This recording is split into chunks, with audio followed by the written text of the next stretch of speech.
ایک ساتھی نے مجھے ایک ویڈیو کلپ بھیجی ہے جس میں ایک مفتی صاحب اپنے مرشد کی خفیہ باتیں اور واقعات بیان فرما رہے ہیں کہ ان کے مرشد میں کون سی خوبیاں تھی اور وہ خوبیاں انسانیت کے کس کس کام آتی تھی۔ تو آئیے سنتے ہیں ان باتوں کو۔ حضرت کی ترتیب یہی تھی۔ ہاں، پھر حضرت اپنے اوپر اعمال میں، معمولات میں اور بہت سختی کیا کرتے تھے۔ رات میں نوافل کے اندر بھی، تسبیحات کے اندر بھی، فرائض کے اندر بھی۔ سبحان اللہ۔ بیماری کی حالت میں کافی بیماری آئی، شاباش۔ دل کی بیماری لاحق ہوئی، اسپتال میں گئے، اسٹینٹ لگے، اس میں بھی پھر اس کے بعد جو ہے وہ ناسور پھوڑے کی شکل میں نکل آیا۔ ڈاکٹروں نے کہا کہ ذات پورے جسم میں پھیل گیا ہے، اور ڈاکٹروں کی نظر میں بچنا مشکل تھا، لیکن اللہ پاک نے جو زندگی حضرت کے قضاء و قدر میں لکھی تھی وہ پوری کر دی۔ اس میں بھی ہم نے دیکھا ولی تھے کتنی سختی اعمال اور معاملات پر کیا کرتے اپنے بارے میں۔ اور ساتھیوں، یہ ایک مفتی صاحب ہیں اور ایک سلسلے سے ان کا تعلق ہے۔ ان کے مرشد ہمارے خیبر پختونخوا کے تھے جو ابھی فوت ہو گئے ہیں، اور ان کی وفات کے بعد یہ ان کی صفات بیان فرما رہے ہیں کہ ان میں کیا کیا خوبیاں تھیں۔ خوبیاں کیا ہیں؟ میں نے یہ کلپ بڑے غور سے سنی، تقریباً 15-16 منٹ کی کلپ ہیں، اور میں اسی امید میں تھا کہ ابھی یہی انتظار تھا مجھے کہ اگلی بات یہ فرمائیں گے کہ ہمارے جو مرشد صاحب تھے، ہمارے جو پیر صاحب تھے، ہمارے جو حضرت صاحب تھے، وہ رات کو غریبوں کی بستی میں جاتے تھے اور ہمیں بھی ساتھ لے کے جاتے تھے، پھر جا کر غریبوں کے احوال پوچھتے تھے، ان کی حاجتیں معلوم فرماتے تھے، اور پھر غریبوں کی بستی میں کسی غریب کا گھر نہیں بچتا تھا، کوئی بیوہ ایسا نہیں ہوتی تھی، کوئی یتیم ایسا نہیں بچتا تھا جن کی ہمارے حضرت صاحب مدد نہیں فرماتے۔ اور اسی طرح جو لوگ آتے، مظلوم آتے اور ظالموں کے خلاف ان کے سامنے شکایت کرتے، تو ہمارے حضرت ظالموں کے گریبان میں ہاتھ بھی ڈالتے اور مظلوموں کی داد رسی فرمایا کرتے تھے۔ لیکن ایسی کوئی بات میں نے نہیں سنی۔ بس کیا باتیں ہیں، معمولات، کہ ہمارے حضرت بھائی تہجد میں اٹھتے تھے اور 300 تسبیحات جو انہیں اپنے مرشد صاحب نے دیے تھے اس کی پابندی کرتے تھے، اور ایک خوبی یہ بتائی کہ ہمارے جو مرشد صاحب تھے انہیں جمائی نہیں آتی تھی۔ اب جمائی کیوں نہیں آتی تھی؟ تو اس کا بھی ایک راز بتا دیا کہ راز کیا ہے۔ راز کیا ہے؟ انہوں نے کہا کہ ایک بار مینا میں ہم خیمے میں تھے حضرت کے ساتھ، تو وہ رات کو جب سو گئے تو بڑی چیخیں نکل رہی تھی ان کی، زور زور کی آوازیں آ رہی تھی۔ میں گیا، جگایا میں نے ان کو کہ کیا تکلیف ہے، کیا وجہ ہے، لیکن انہوں نے مجھے نہیں کہا کچھ۔ بعد میں پتہ نہیں کتنے عرصے کے بعد دیر کے علاقے میں مجھے بتایا کہ میں شیطان سے لڑتا ہوں، خواب میں شیطان سے لڑتا ہوں، خواب میں وہ آتا ہے خواب میں مجھ سے لڑنے کے لیے، تو مجھے دبانا چاہا اس نے، میں نے اسے زور سے پکڑا اور اسے دبا دیا۔ تو یہ مفتی صاحب جنہوں نے تخصص کیا، جو عالم دین کہلاتے ہیں، انہوں نے کہا کہ وہ انہیں جمائی اس وجہ سے نہیں آتی کہ تو خواب میں یعنی نیند میں شیطان کے ساتھ لڑتے ہیں۔ تو بھائی کتنی ہنسی کی بات ہے یار، شیطان کے ساتھ لڑنے کے لیے ہمیں اللہ نے خواب میں حکم دیا کہ خواب میں لڑو، نیند میں لڑو، یا جاگتے میں آپ لڑیں، جب آپ ہوش میں ہوں، جب آپ طاقت میں ہوں، تو بھائی شیطان کے ساتھ دشمنی کرو، لڑائی کرو۔ لیکن خواب میں تو اسی طرح ہوتا ہے، کبھی انسان ڈرتا ہے، گھبراتا ہے تو چیخیں نکلتی ہیں۔ اب انہوں نے کیا کیا، کیونکہ ان کی چیخیں نکل رہی تھی، تو اب کیا بتاتے ہیں اپنے مریدین سے، تو کیا کہا کہ بھائی میں شیطان سے لڑتا ہوں، اور یہ کہتے ہیں کہ بھائی انہوں نے کبھی تہجد قضا نہیں کی ہے، رات کو اٹھتے کسی وقت بھی، اب جتنے بھی مصروف ہوتے مگر اپنی تسبیحات نہیں چھوڑتے۔ تو یہ معمولات جو یہ بتا رہے ہیں، ان کو یہ اعمال بھی بتا رہے ہیں، یہ تو ہمارے گھروں میں جو بزرگ خواتین ہیں، آپ یقین کیجئے کہ ہمارے 2 گھروں میں، ننیال اور ددیال میں، ہم نے اپنی بزرگ خواتین کو کبھی مصلی سے اٹھ کے نہیں دیکھا۔ ہر وقت مصلی پر بیٹھی رہتی تھی، یا تو ہاتھ میں تسبیح ہوتی تھی، ذکر کیا کرتی تھی، اور یا تو گود میں قرآن ہوا کرتا تھا، قرآن کی تلاوت کیا کرتی تھی، یا نماز پڑھتی تھی۔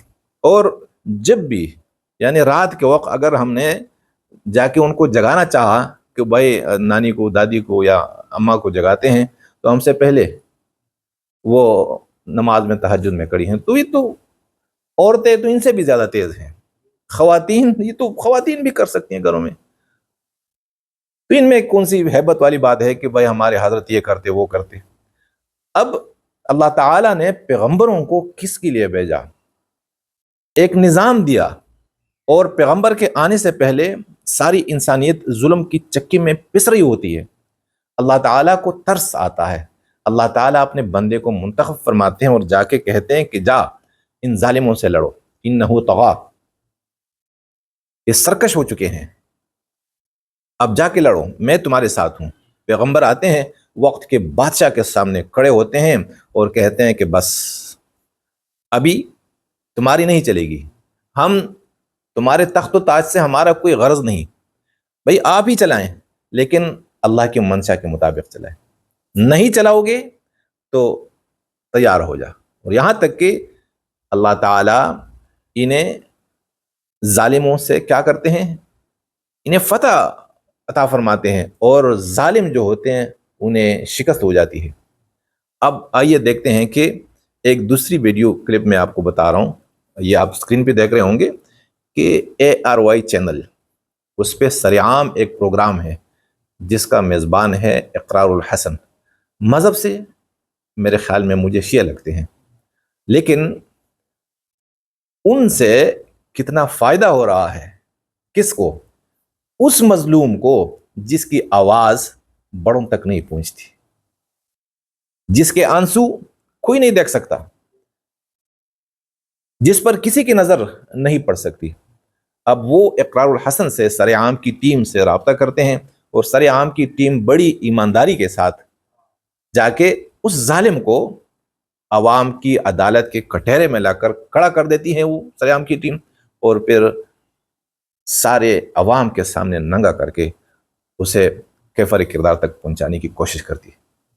آپ دیکھ لیجئے لیسکو، یہ ایک ادارہ ہے بجلی کا، کہ اس کا ایک سپرڈنٹ، ایک غریب خاتون جس کا شوہر کیا ہے، زخمی بھی ہیں، معذور بھی ہیں، بیمار بھی ہیں، اور تنخواہ اس کی 25,000 روپے ہے، لیکن بل بجلی کا آیا ہے 18,000۔ وہ بیچاری گئی سپرڈنٹ سے ملنے کے لیے، درخواست دی کہ یار 18,000 روپے تو ہمارے لیے بہت بڑی چیز ہے، لیکن ظالم نے کیا کہا؟ 4 مہینوں سے ٹرکائے رکھا کہ آج کل، پھر ڈیمانڈ کیا کہ میرے ساتھ سو جا، میرے ساتھ ہم بستری کرو، میرے مطالبات پورے کر دو، تب میں اس میں کمی کر دوں گا۔ اب اس نے شوہر کو بتایا، شوہر نے بس اچھا انسان تھا کہ اب ہم تو قانون تو ہاتھ میں نہیں لے سکتے، تو کیا سرعام یعنی اقرار الحسن سے رابطہ کیا۔ انہوں نے پھر اتنا کیا، اتنا بڑا کام، یہ خطرناک کام ہے کہ اس درندے تک وہ پہنچ گئے اور لوگوں کے سامنے ننگا کر دیا، یہاں تک کہ وہ درندہ جو اس خاتون کی عزت لوٹنا چاہ رہا تھا، اب وہ درندہ اس مظلوم خاتون کے رحم و کرم پہ تھا، اور کیا معافیا مانگ رہا تھا۔ اور شوہر، اس نے کہا کہ ہمارے حالات گھر کے کیسے ہیں، ایسے دن گزرتے ہیں کہ ہمیں کھانے کے لیے کچھ نہیں ملتا، اور گھر سے نکلتے ہیں اپنے بھائی کو بھی نہیں بتاتے کہ ہمارے گھر میں کچھ نہیں۔ لیکن یہ درندہ، اس نے 18,000 کا بل بھیجا تھا تاکہ یہ خاتون آ کے میرے مطالبات پوری کرے، مجھ سے ہم بستری کرے، زنا کرے، اور بعد میں کیا کہتے ہیں، یہ ہماری بہنیں، ہماری مائیں ہیں۔ اب اس درندے کو کس نے سبق سکھایا؟ ایک عام بندے نے، جو آپ کی نظروں میں کافر ہیں، جو آپ کی نظروں میں گنہگار ہیں، لیکن معاشرے کو اور انسانیت کو، پسی ہوئی انسانیت کو، محروم طبقے کو، مظلوم طبقے کو کس کی ضرورت ہے؟ ایسے پیروں کی یا ایسے مجاہدوں کی؟ یہ مجاہد ہیں اقرار الحسن، یہ جو سرعام کی ٹیم ہے، یہ پوری کی پوری مجاہد ٹیم ہے، یہ مجاہدوں کی ٹیم ہے. اور میں سلام کرتا ہوں ARY چینل کو کہ وہ اس طرح کے پروگرام نشر کرتے ہیں. اللہ تعالیٰ ان کے مال اور اولاد میں برکت عطا فرمائے. لیکن ہم نے کس کو اپنا ہیرو بنایا ہوا ہے؟ ہم کس کے ہاتھ چومتے ہیں؟ جن کے پاس اتنی بڑی دولت ہے کہ وہ اگر چاہے تو پورے شہر میں کوئی بندہ بھی غریب نہیں رہ سکتا، کوئی بھوکا نہیں سو سکتا، کوئی علاج کے بغیر نہیں مر سکتا. اگر یہ پیر اور یہ مولوی اور یہ مشائخ چاہیں کہ بھائی میرے پاس جو دولت آ رہی ہے دین کے نام پہ، مذہب کے نام پہ، یہ میں اللہ کو دوبارہ دوں گا. اور جس طرح پیغمبروں کے پاس مال آتا ہے اور وہ مال غریبوں میں بانٹتے ہیں، تو اگر یہ بھی رسول پاک صلی اللہ علیہ وسلم کی سنت کو پوری کریں تو خدا کی قسم اگر ریاست ہماری اسلامی نہیں ہے، معاشرہ اسلامی ہوگا، اور ہمارا معاشرہ فلاحی بھی ہوگا. اور کیا ہوگا کہ کوئی غریب پھر غریب نہیں رہے گا، کوئی یتیم پھر یتیم نہیں ہوگا. لیکن افسوس کہ ہم ان کو سلام پیش کرتے ہیں، ان کے سامنے ہم جھکتے ہیں، ان کی عظمت ہمارے دلوں میں ہے، جو معاشرے یا انسانیت کی کسی کام کے لائق ہی نہیں ہے. جو یار آپ ساری رات کھڑے رہیں، آپ ذکر کے بغیر کچھ کہو بھی نہیں، اس سے کیا ہوتا ہے؟ انسانیت کو کیا فائدہ ملتا ہے؟ میں یہ نہیں کہتا کہ یہ چیزیں چھوڑ دیں، لیکن اصل بات پہ آئیں کہ اللہ نے نبیوں کو کس کے لیے بھیجا تھا، کس لیے بھیجا تھا؟ اللہ نے کیا یہ نہیں فرمایا کہ فلقتحم العقبہ؟ اللہ اور انسانوں کے بیچ میں ایک گھاٹی ہے، اس گھاٹی کو کوئی پار نہیں کر سکتا، اس گھاٹی پہ کوئی چڑھ نہیں سکتا کہ اللہ تک پہنچ جائے. انسان اور اللہ کے بیچ میں ایک گھاٹی ہے. ہم نے جانا ہے اللہ کے پاس نا، بہت سارے لوگ نہیں پہنچ پاتے. کیوں؟ ایک گھاٹی ہے اور اس گھاٹی پہ کوئی نہیں چڑھ سکتا، اور گھاٹی پہ جو چڑھے گا تو آگے اللہ ہے، آگے اللہ کی معیت ہے. کیا کون سی گھاٹی ہے؟ فک و رقبہ، گردنوں کو آزاد کر دینا. جو قیدی ہیں، جو مقروض ہیں، جو بیمار ہے، ان کی مالی مدد کرنا. یہ کیا ہے؟ گردنوں کو آزاد کر دینا ہے.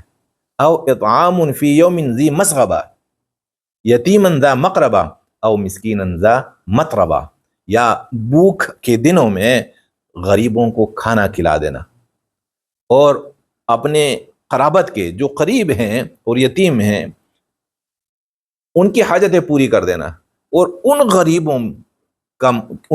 غریبوں کی مالی مدد کرنا جو مٹی میں ملے ہوئے ہیں، جن کی جگہ مٹی ہے، جن کے پاس بستر نہیں ہے، جن کے پاس کرسی نہیں ہے، جن کے پاس چارپائی نہیں ہے، وہ مٹی میں پڑے رہتے ہیں.